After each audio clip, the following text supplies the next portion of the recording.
Hey guys, today we are going to change a zone valve on this hot water heating system. It's a Honeywell valve, and I've picked up another Honeywell valve. So first thing we're going to do is kill the power. Then we are going to go over and shut the water off. This is your pressure reducing valve. Now this valve is the one that I mentioned quite often in videos as far as pressure in your heating system. This changes it from street pressure to 12 pounds pressure, and that's what your heating system needs. And it will increase as the water's heated. You'll go down, you'll look at your gauge, which is called a tradicator, and you can see here that the temperature is on the top and the pressure is down the bottom. So when the water is heated, it will go up to close to 20 pounds. So no need to worry. That's just how it's supposed to work. This expansion tank, this is an extral tank. This is where your cushion of air is that prevents the relief valve from blowing off, because if we didn't have a tank on there, the water would heat, expand, and it would blow your relief valve, which is located right here. Now, a few things about this system that I'm not struck on.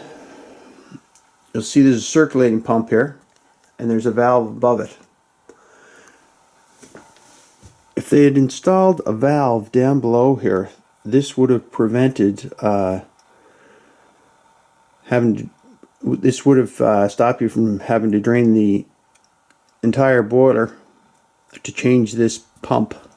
So keep that in mind. I cannot install enough valves. I'm just a valve fan. So if you are having a boiler put in, have a valve above and below. Problem with the pump, shut the two valves off, take the pump out, install the new one, away you go. So this is a sidewall vent system, and your burner has a fresh air intake here, and the air is exhausted out through the side of the building right here. When it comes to burners, I don't touch them. You're going to save yourself money if you get the burner technician to come in, change your burner or change your nozzle, set it up, and it's going to save you money in the long run. So if you have an expansion tank, like I said before, this is an extral tank. You have an expansion tank in your system. There should be a valve coming off the top of your tank, and you'd shut that off before you get into changing the zone valve. Since this has an extral tank, what you would have to do if there's no valves to shut off the loop, you would have to drain the pressure right off the system. And then you go back to the tradicator after you've had the hose on the drain, and make sure it's at 0 psi. So we're going to get started. And another thing I should mention before I do get started here, this system happens to have a valve in the return and a valve in the supply.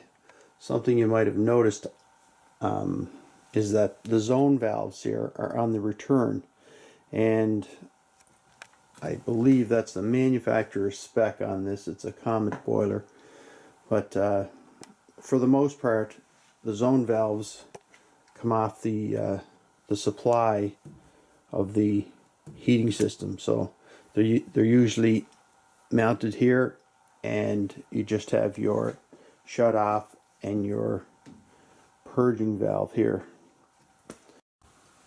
So I'm fortunate enough on this little job that I have a valve on the supply and the return. So right now I'm just going to drain the pressure off.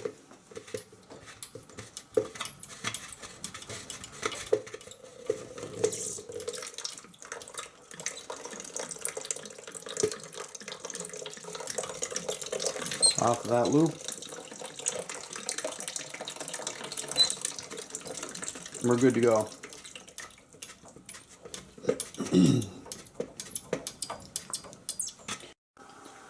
So I've disconnected the wiring. It's pretty basic. It's just a matter of following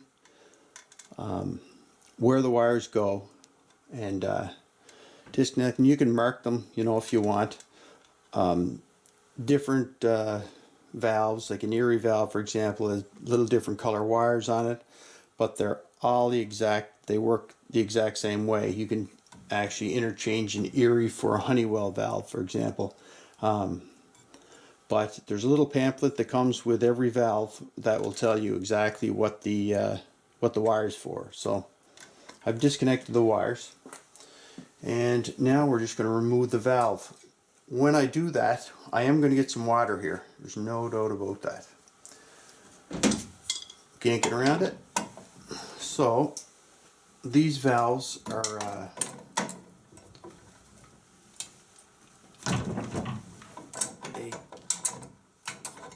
flare, or these yes, these valves are a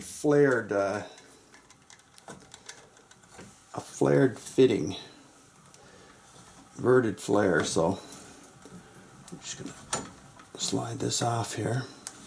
When I pop that up, I know that I'm going to have water.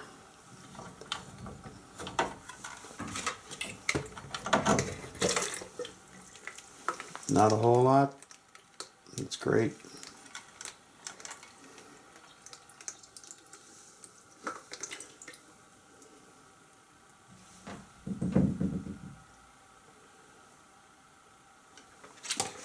And I'm just going to bring the camera, tilt the camera up quite a bit there, so you can see that,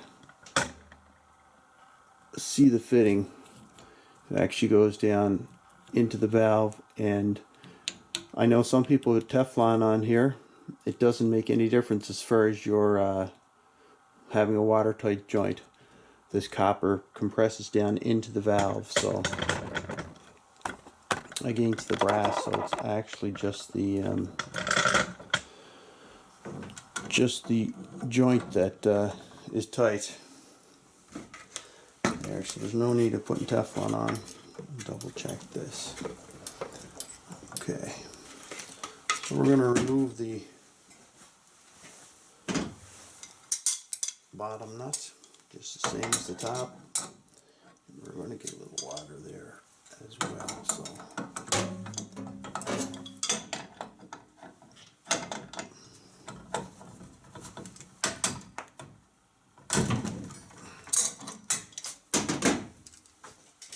take my bucket.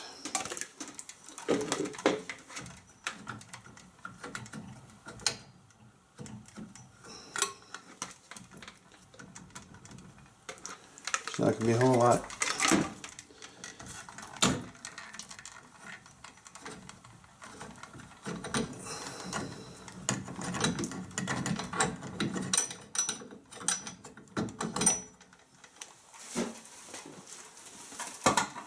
Place that there, take the new valve, put it in like so.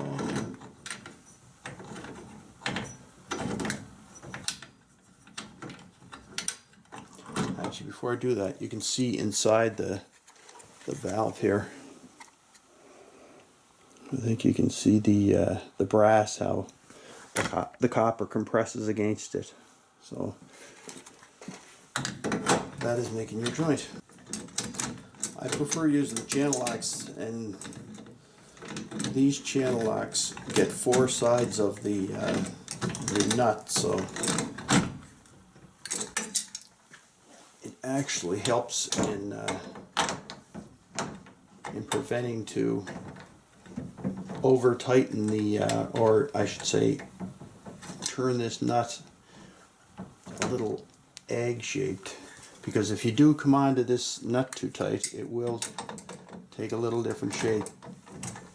So the channels work great once you get down to the point where you really want to tighten things up. Right now it's fairly loose, but it's just being a little tough. So we'll just help it along with the crescent wrench.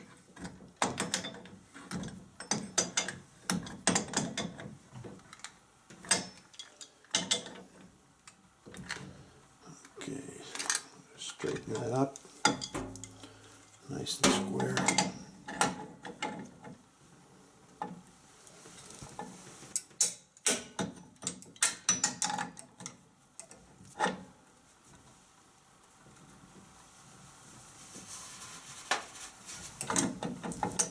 There's one.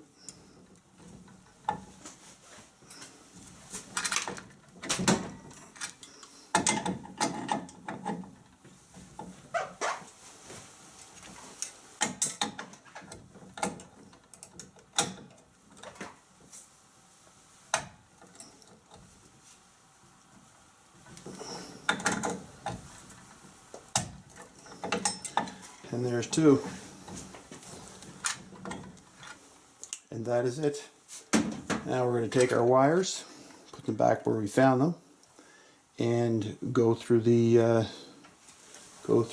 purging stage. So our valve's in place. Everything's wired up.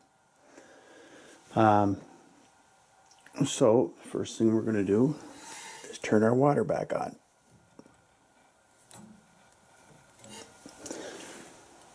Next thing we're going to do is go to our supply, which would be our zone valve. Usually, I don't know which valve this was, so I just shut them both off. And we'll comment on that. So now we are just going to hook this. What you would do is you'd hook the lever open like so. So that valve is open. Our return valve is closed. And this is the valve, the drain valve, that we are going to purge the loop to remove all the air. There's a bucket, a hose, and if for some reason we're not getting a whole lot of water pressure, what we're going to do is just take this valve here, the top of this lever, this pressure reducing valve, and lift it up like that. That will actually, if you lift it straight up, it will give you street pressure. So we'll see how things go.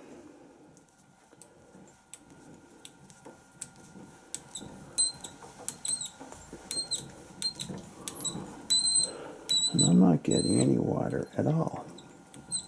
So that's a bad sign. Oh, there's a little.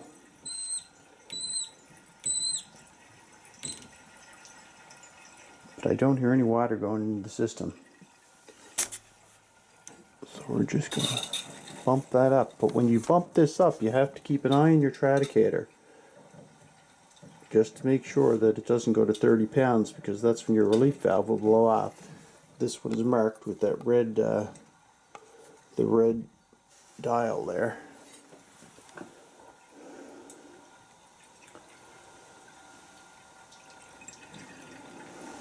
We should start to get water anytime, and there we go. So I'm keeping an eye on the tradicator at the same time that I'm purging it. And as I'm purging it, I'll see bubbles. Usually takes a couple of 5-gallon buckets to do this, and you're pretty well done. The other way to tell you're getting close too is you'll feel the water that's leaving the leaving the hose, and it's starting to get warm. So that's a good sign that you've pushed quite a bit of the air out. Here's our second bucket of water, and the air is completely gone. So we're going to reverse everything that we did so far. We're going to open the return valve. Our other valves are open. We'll just take this, let that go back to where it was. Check the pressure, and it is around 12 pounds, in between 12 and 15, so that's exactly where you want it. So if you are getting your boiler serviced, you're getting your nozzle changed and your burner, you're going to get your filter replaced with a new cartridge, and you're going to get your boiler cleaned. This isn't a 15-minute job. It takes a little while to do.